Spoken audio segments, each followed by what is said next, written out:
నమస్తే అమ్మా. నమస్తే అమ్మా. అమ్మ పూజ ఉదయం చేస్తాము, సాయంత్రం పూట కూడా దీపం పెట్టుకునే అలవాటు కొంతమందికి ఉంటుంది. ఏ సమయంలో చేస్తే ఎక్కువ ఫలితాన్ని ఇస్తుంది? దాంతో పాటుగా ఇంట్లో ఎవరు చేయాలి? ఆ ఇంట్లో ఉన్నటువంటి ఆ స్త్రీ చేయాలా, లేకుంటే పురుషుడు అంటే ఆడవారు చేయాలా, మగవారు చేయాలా? అసలు మనకి శాస్త్రం ఏమైనా చెప్పిందా దీనికి సంబంధించి? మీరు మొదట అడిగిన ప్రశ్నకి శాస్త్రం దాకా అక్కర్లేదమ్మా. ఆ, మనం ఆలోచిద్దాం. భోజనం పొద్దున చేయాలా, సాయంత్రం చేయాలా? మధ్యాహ్నం చేస్తాము, నైట్కి అంటే పొద్దున, మధ్యాహ్నం అంటే పొద్దున. పొద్దున్న పొద్దున చేస్తాం, సాయంత్రము చేస్తాం. రాత్రి చేస్తాం కదా. కదా, పూజ కూడా అంతే, 2 పూట్ల చేయాలి. అయితే పొద్దున ఎక్కువగా బరువుగా తింటాం, సాయంత్రం తేలిగ్గా కొంచెం తింటాం. తేలిగ్గా తింటాం. అమ్మ, ఇందులో అందరూ చేయాల్సిన అవసరం ఉంటుందా? అది చెప్తాను. అందువల్ల తప్పనిసరిగా 2 పూటలా పూజ చేయడం అన్నది పద్ధతి. అయితే చాలా మంది సాయంత్రం పెద్దగా పూజ చేయరు, చాలా తేలికగా దీపం పెట్టి ధ్యానం చేయడము, తేలిగ్గా పూజ చేస్తారు. అయినా తప్పు లేదు. ఉదయం అయినా సరిగ్గా పూర్తిగా చేయాలి. అది కూడా నిజంగా మనకి పెద్దలు చెప్పినటువంటిది ఏమిటంటే, సూర్యోదయ సమయంలో చేయడం చాలా మంచిది. ఉదయం ఎంత పొద్దున్నే వీలైతే, మరి తెల్లారుజామున కాదు. ఒక కార్తీక మాసం, ధనుర్మాసాల్లో తప్ప మిగిలిన సమయంలో తెల్లారుజామున చేయాలని ఏం చెప్పలేదు. అప్పుడు ధ్యానాలు అవి చేసుకోమన్నారు. పూజ మాత్రం సూర్యోదయం తర్వాతే. అందులో సంధ్యావందనం చేసేవాళ్ళు వాళ్ళు కూడా సూర్యోదయ సమయానికే చేయాలని చెప్పడం జరిగింది. కనుక ఆ సమయాలు చికాకుగా ఉంటాయి. సాధారణంగా పిల్లలు ఉంటే, జ్వరం వచ్చిన వాళ్ళు ఉంటే, పిల్లలు ఏడిచే టైం అదే కదమ్మా. అవును, అసలు సంధ్య వేళ. పొద్దున కొంచెం బాగానే ఉంటారు, కానీ సాయంత్రం అసలు సంధ్య వేళ అయితే పిల్లలు ఏడుస్తారు. రోగం వచ్చిన వాళ్ళు చికాకు పడుతూ ఉంటారు. ఇంట్లో కాస్త మానసికంగా సరిగ్గా లేని వాళ్ళు పిచ్చి పిచ్చి మాటలు మాట్లాడుతూ ఉంటారు. ఇవన్నీ ఉండే సమయాలు.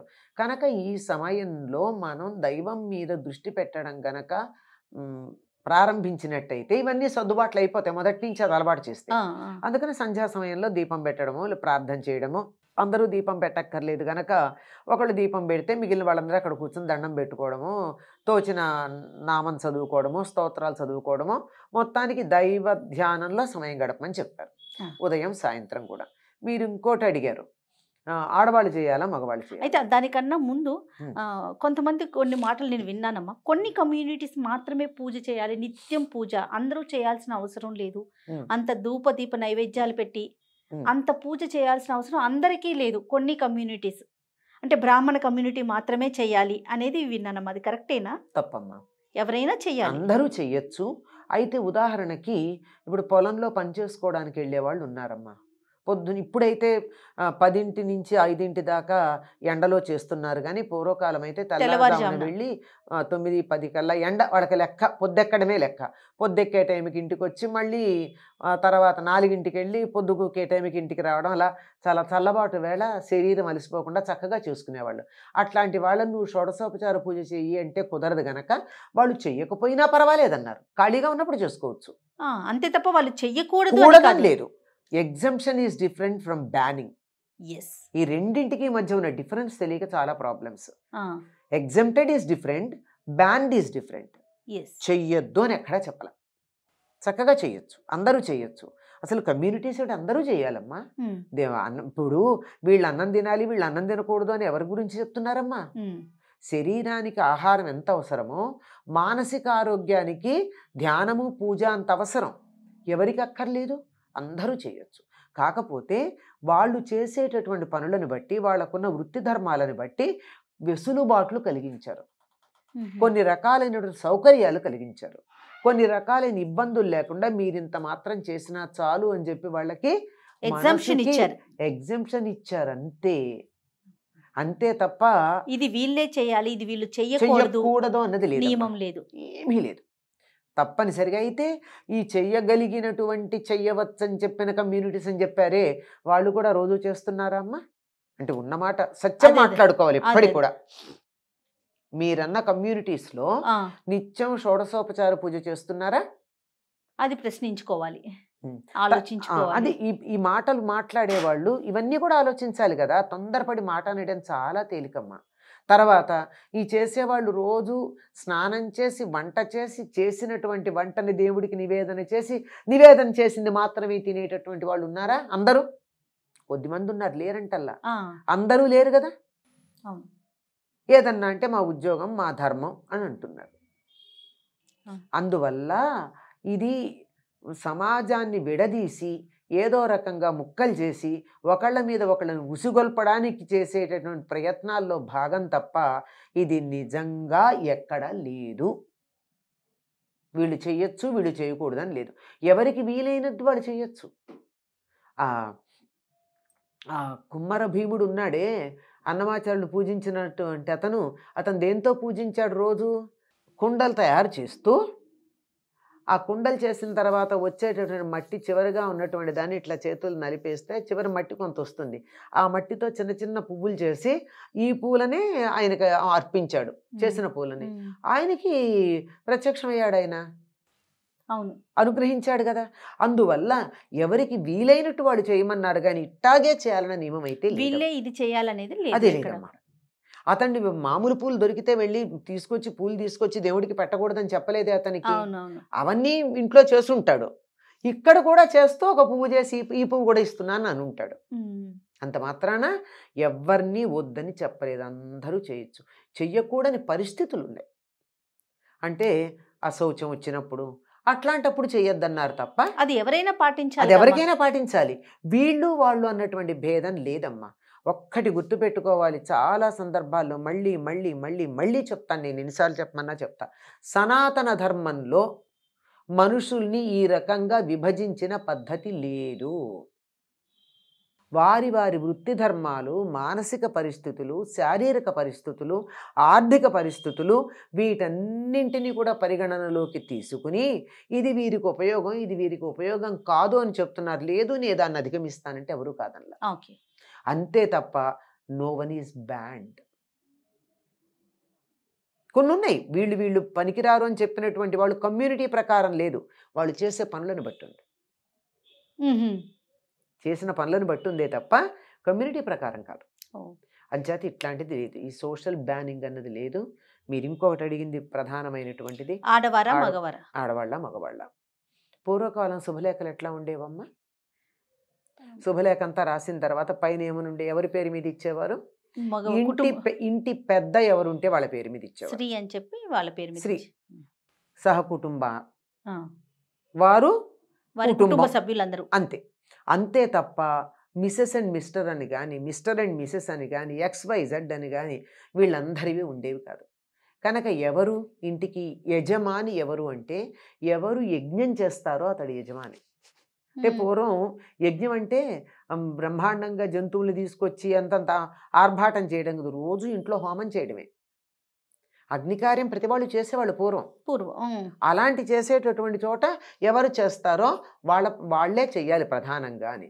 కనుక ఇంటికి శుభలేఖ ఇచ్చేటప్పుడు ఒకళ్ళ పేరు మీద ఇచ్చారే, అట్లాగే పూజ ఒకళ్ళు చేస్తే సహకుటుంబానాం అని చెప్తారు. కనుక ఆయన కుటుంబం అంతా అందులో వచ్చేస్తుంది.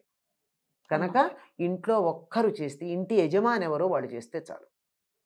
ఆ యజమాని అన్న పదంలోనే ఈ ఇంట్లో ఈ అగ్నికార్యం, పూజ ఇత్యాదులన్నీ నేను చేస్తాను అన్నవాడికి యజమాని అని పేరు. ఆయన చేస్తే చాలండి. పూజ నిజానికి మగవాళ్ళే చెయ్యాలి. ఈ కాలంలో ఆడవాళ్ళకి వంటింటితో పాటు పూజ గృహం కూడా ఇచ్చేసి సుఖపడిపోతున్నారు మగవాళ్ళు. కాకపోతే నియమాలు మాత్రం చెప్తారు. ఆడవాళ్ళు తులసి కొయ్యకూడదు, ఆడవాళ్ళు గంట కట్టకూడదు, ఆడవాళ్ళు అది చేయకూడదు, ఆడవాళ్ళు ఇది చేయకూడదు. ఓకే ఒప్పుకుందాం, వాళ్ళు చేయకూడదు. చాలా సంతోషం. వాళ్ళని చెయ్యొద్దంటే మీరు చెయ్యండి, వాళ్ళు మానేస్తారు. ఏమ్మా? అవునమ్మా. వీళ్ళు చేయకపోతే కదా వాళ్ళు చేస్తున్నారు. పూజ నేను చేస్తానని ఆయన కూర్చుంటే గంట ఆయన కొడతాడు. ఎందుకు కొట్టాలి? అదే ఆయన పోబట్టే కదా. లేకపోతే గంట కొట్టడానికి పిలుచుకురావాలా? అదే కదా. మరి ఆడవాళ్ళు ఏం చేయాలి? ఆడవాళ్ళు అమరిస్తే చాలు. పూజకి సంబంధించి అన్ని అమరిస్తే చాలు. వీళ్ళకి ఏదన్నా జపాలు చేసుకోవచ్చు, తప్ప స్తోత్రాలు చదవచ్చు, అన్ని రకాలు చేసుకోవచ్చు. అదే దీపం ఉంది అక్కడ. ఆ దీపం ఉన్న చోటే అదే అగరొత్తులు ఉన్నాయి, అన్నీ ఉన్నాయి. ఆ ఉన్న చోట కూర్చుని వీళ్ళు ఇంట్లో ఆడవాళ్లే కాదు, పిల్లలు పెద్దలు, ఓ కుటుంబంలో ఇవ్వాళ్ళంటే ఇద్దరు ఒంటికాయ సొంటు కొమ్ముల్లాగా ఉంటున్నారు కానీ 25 మంది ఉండేవాళ్ళు కదా. ఇంతమంది ఉంటే ఏం చేసేవాళ్ళమ్మా? అందరూ పూజ చేసుకోవాలని ఉండదు, ఎవరికి వాళ్ళకి ఆత్మోద్ధారణ కావాలని ఉండదా? అంచేత ఇంటికి పెద్దెవరో వాళ్ళు పూజ చేస్తే మిగిలిన వాళ్ళందరూ అక్కడికి వచ్చి వాళ్ళు చేయవలసినటువంటివన్నీ స్తోత్రాలు అవన్నీ అక్కడే చేసుకుంటారు, అదే పూజాగృహంలో చేస్తారు. మళ్ళీ ఇంకో దీపం పెట్టడం అలాంటివి చేయరు, మళ్ళీ ఇంకో నైవేద్యం పెట్టడం, మళ్ళీ ఇంకొకటి అన్నీ సెపరేట్గా చేయడం ఉండదు. ఆయన చెప్పేశాడు కదా, ఒక ఆయన మొత్తం అందరికీ ఒక సంకల్పం చెప్పేశాడు కదా, సహకుటుంబానం అంటే. మళ్ళీ నువ్వు వేరే సంకల్పం చెప్పుకుంటే ఈ కుటుంబంలో సభ్యులు కారా మీరు? నేను చెప్తూ ఉంటాను, చాలాసార్లు చెప్పాను. ఎక్కడ దేవాలయాలకు వెళ్ళి పూజ చేయించుకుంటూ భర్త పేరు భార్య పేరు చెప్పి సహకుటుంబానం అని చెప్పిస్తారు. అంటే భార్య కుటుంబం వేరు భర్త కుటుంబం వేరు అన్నమాట. మరి విడిపోకుండా ఆ దేవుడు అనుగ్రహం వల్ల విడిపోతున్నారు. సహకుటుంబానం అంటే సరిపోతుంది. పిల్లల పేర్లు అందరి పేర్లు వీళ్ళు చెప్పించుకుంటున్నారు, వాళ్ళు చెప్తున్నారు, బాగా శాస్త్రోక్తంగా చేస్తున్నారని తెలిసేటట్టుగా వాళ్ళు అడిగి చేపిస్తున్నారు.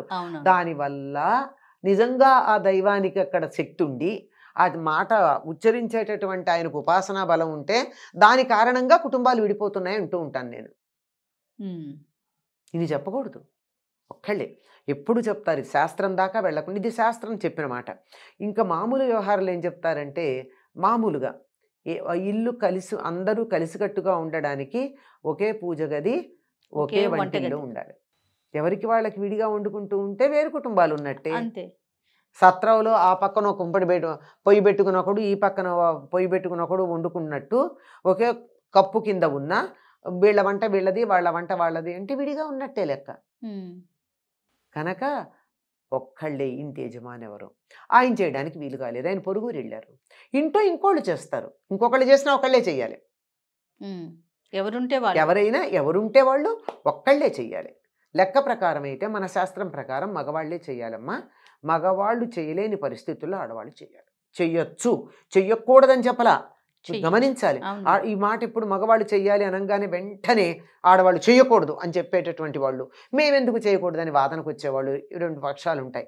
అలాంటిది ఏమీ లేదు, ఆడవాళ్ళు కూడా చెయ్యొచ్చు.